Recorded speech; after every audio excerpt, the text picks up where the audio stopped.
My last baseball game was in 1975, and I left to go to Worthington because I had the itch to be a head football coach. I remember Doug Nisley said, "Why are you doing that?" And I said, "I've just got the itch. I want to be the head guy." And it was tough to leave what I consider to be one of the finest teaching and coaching positions in America. I started in January of 1966, which is a bit strange because I graduated from Capital University, got a graduate fellowship in residence counseling at the University of Maryland. I'm a Terp. Not very many Terps in Central Ohio.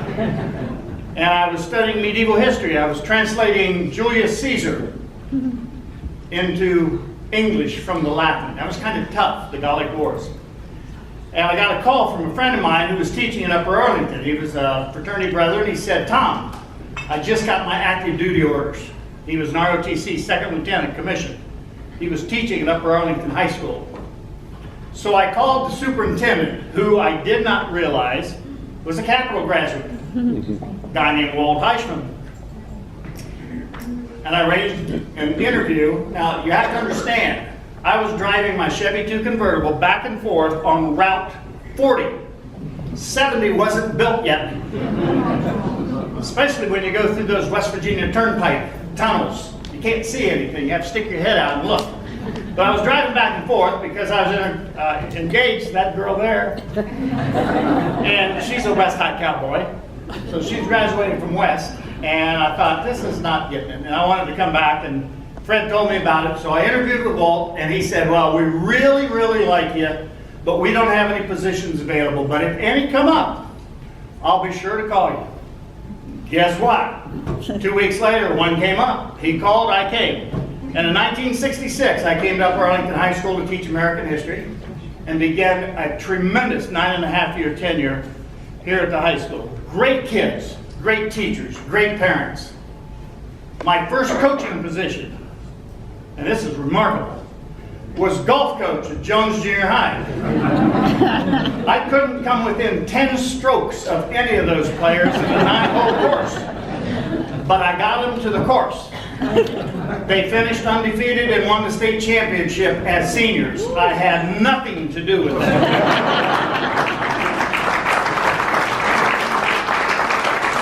But I really want to thank Margarita, who I communicated with electronically quite a few times, and the entire committee. I chair the Athletic Hall of Fame Committee for Grove City High School, helped create that. I know how challenging it is to put something like this together, how detail-oriented it is. So I applaud each of you for being here. I got a table of my guys right back there, and I'm just thrilled to see people I know. But I want to reach out and say a special thank you to some people. Pete Corey,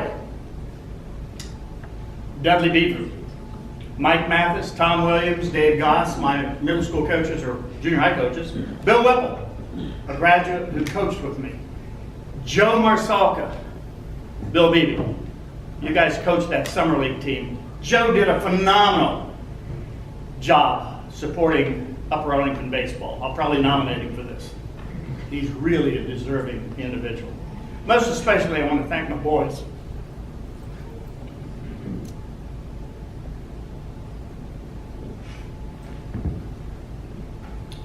I got 3 girls.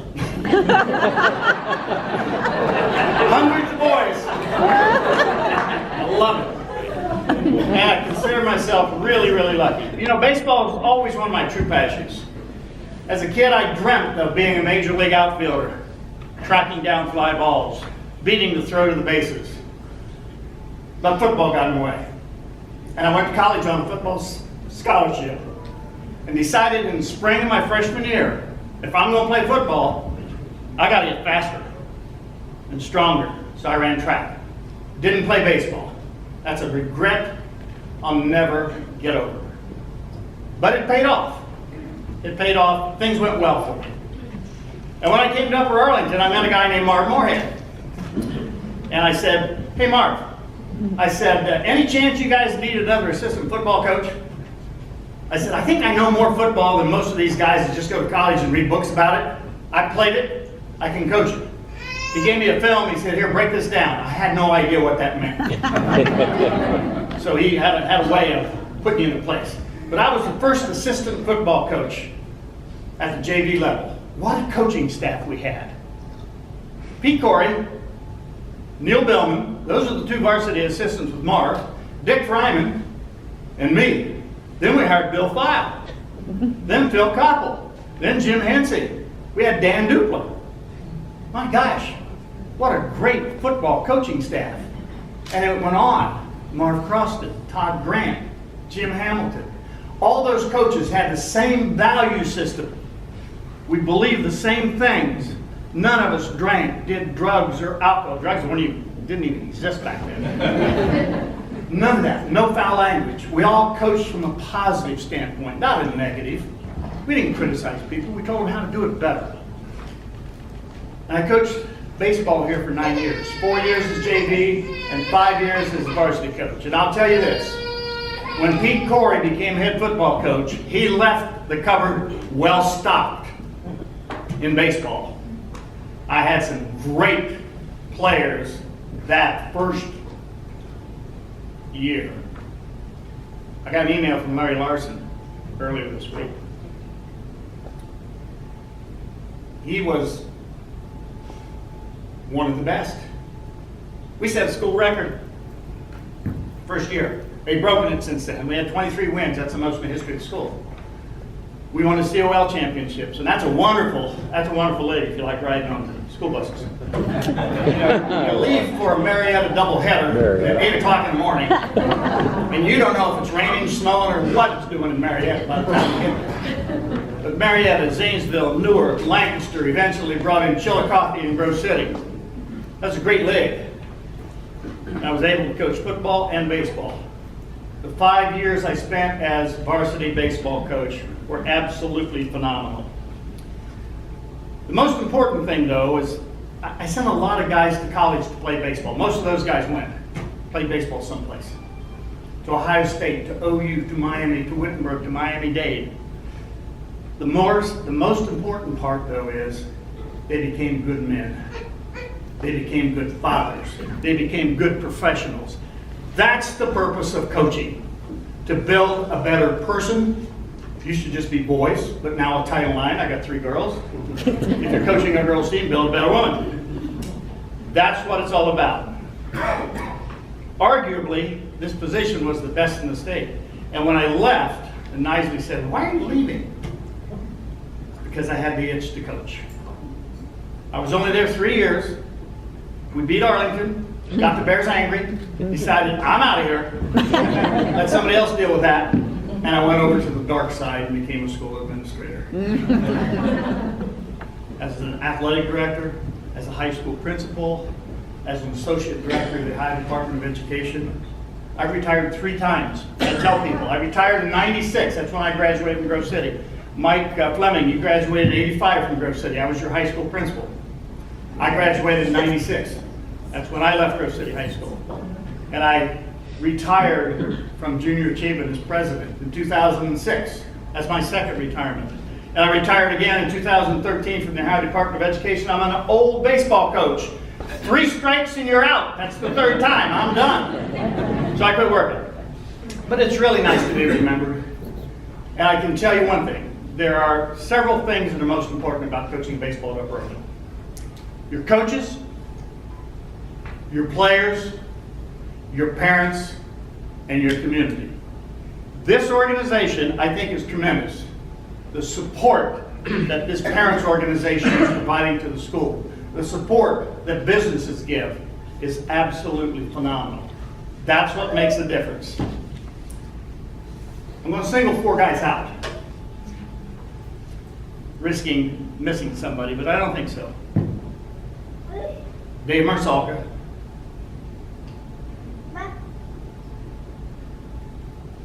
Dave Jepson, Tommy Lankermer, Barry Burkett. They all are gone far too soon. Those are my boys. Marsalka and Jepson were left-handed batters. they took great pride in screwing up Dick Fryman's tennis matches. Which sometimes we encouraged, I don't know. I sent the baseball team down to a tennis match one time. I said, go cheer those guys on. So the baseball team went down there, and about 15 minutes later, they're coming back. I said, what are you guys doing back here? They kicked us out. I said, what do you mean they kicked you out? They said, you don't do that in a tennis match. I'll say this much for Barry. He's not here. He's the finest natural high school shortstop I've ever seen. He was just a gift. Just a gift. But I believe strongly, in order to beat the best, you had to play the best. In order to be the best, you had to beat the best. So we started playing West, Eastmore, Whetstone, Northland, Watterson, Worthington, and we went after them. And we had some real battles. I'm going to share a couple with you. Whetstone arguably was the strongest team. I don't know, Freddie Norcera, an Italian coach. I'm an Italian coach. He had really good players. And I coached hard baseball. I talked to Pat Neal earlier. I told my first baseman, when the pitcher throws over, you got a runner on first. Let that runner know he's been tagged. And they did. They slapped the tag on. Literally. They slapped the tag on. But we had a first baseman by the name of Bill Davis, who was defensive end on the football team. Rangy, rugged guy. His dad, Bill Sr., was a vet at Scioto Downs. Bill Sr. is about 6'5", 220, something like that. Big rangy guy. He deals with horses all the time. So we're playing Whetstone one time, and they had this little center fielder who's the son of a Heisman Award winner. And he got on first, and our pitcher threw over, and Bill put the tag on him, slapped him in the butt. Pretty good. All of a sudden I hear Fred hipping in the dugout. After one more pitch, he threw over again. This time Bill knocked him off the base. With that, Fred came out of the dugout just raising holy tamale. And finally Doc Davis, who's leaning in between the backstop and the third base dugout, he's leaning on the fence. He says, why don't you pipe down, you little pipsqueak? And Fred says, why don't you come over here and make me? That was the wrong thing to say. Instantaneously, he's over the fence, charging the mound, and the umpire's out there, Rutan, get him out of here. Well, the umpire was the police chief of Gahanna. So that's the only time in the history of baseball I can remember that a father and son both got thrown out of the same game. We have another thing happen. I'll share this one and I'll move along because I know the night's going to be long.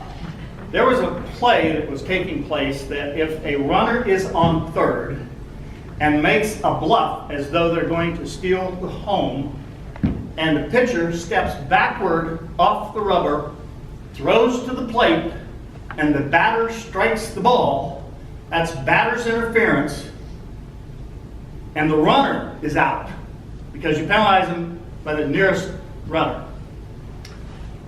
So Frank Cozy pulled that on me. Cozy's my friend at Worthington. Tom Wickheiser pulled it on Frank. I don't know whether you ever had it pulled on you or not, Dave. In any case, before the game started, I walked up to the umpire and I said, let me ask you a question. And I explained that scenario. I said, what would the ruling be if that happened? Any educators in the crowd? It's called anticipatory sound. In any case, the principal coming out of me. I told my pitcher, Mike Stewart, I said, when I yell Goldie, I want you to step off the rubber and throw it down the middle. They had a kid named Gary Sittler who played at Wittenberg. And they had another kid named Nard Allen. Nard's an option quarterback. If he got on first, he was stealing second, and Joe Neff bunt. He's going to bunt him to third. Nard's on third. So I yelled, Goldie! Mike stepped backward off the rubber, threw to the plate. Sittler hits the ball. I don't know if Van Dyke even caught it or not. It was so far out in left field. The umpire goes, you're out! With that, Joe Neff went nuts. He's the coach from Newark. He's out on the dugout, and I'm just hanging my head like that. They changed the rule the next year. Jackie Moore was there, and he said, you're making a travesty of the game. I said, Cozy did it to me. But always remember these principles. The purpose of coaching is to build a better boy. If it's not fun, quit doing it. Winning makes it fun. And this is a sermon that I preached at the Hall of Fame for Grove City 2 weeks ago. If you don't remember anything else tonight, remember these 3 words. Winning is important. That's why we keep score. That's why they sell scoreboards. This nonsense, oh, let's just go play the game. Count me out. I don't like part of that.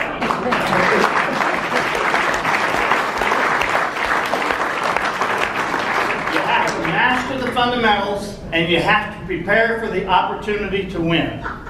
Play hard, but play fair. We played hardball. Baseball is a simple sport. It's really simple. See ball, hit ball. See ball, catch ball.